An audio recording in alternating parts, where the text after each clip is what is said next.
Dieu utilise nos pieds pour réparer. Aujourd'hui, la porte est partie. Mais nous avons tous cette responsabilité de pouvoir réparer. Nous ne pouvons plus marcher en faisant semblant. Il nous faut marcher maintenant dans toute la vérité.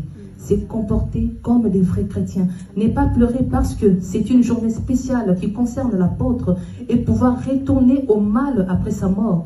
Mais c'est corriger une fois pour toutes. Amen. Timide, je le suis. Mais quand je le dis devant mes amis, ils se disent « Ah, timidité, béba ». Je suis timide en réalité, mais envers mes amis, peut-être que je suis trop claire. Je n'avais pas la possibilité, ou dans ma nature, je ne pouvais pas aborder tout le monde. Parce que je suis une personne réservée. Mais j'ai compris que être réservé n'allait rien résoudre comme problème. Je me suis ouvert au monde, pratiquement à vous tous ici. Je me suis rapproché de tout le monde parce que je compris une chose. S'il faut changer la vie de certaines personnes, s'il faut impacter, il faut aller vers les autres. C'est ce que j'ai compris. Aujourd'hui, je ne sais pas condamner. C'est vrai, quand mon père pardonnait, je lui disais, réconciliation à Satanate. Et il me disait, ne dis pas ça.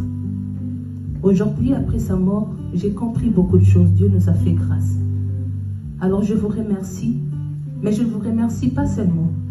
Je vous demanderai d'être tous des vrais chrétiens aujourd'hui. Le monde tend vers sa fin.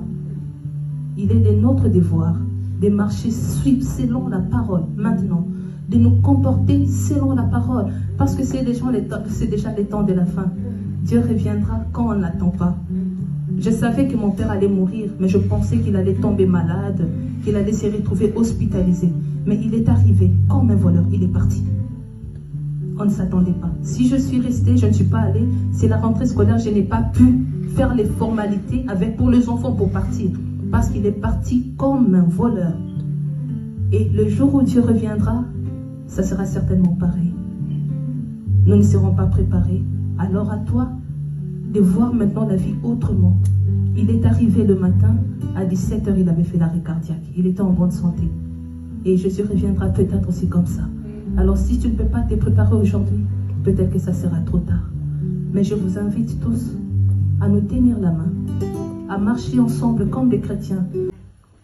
Aujourd'hui, c'est vrai que nous l'avons pleuré, mais nous avons vu la division dans l'église du Seigneur.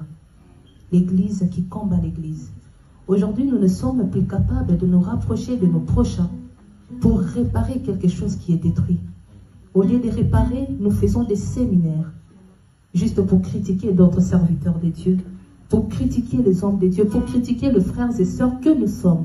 Or, la Bible avait précisé, un peuple qui se combat est appelé à mourir.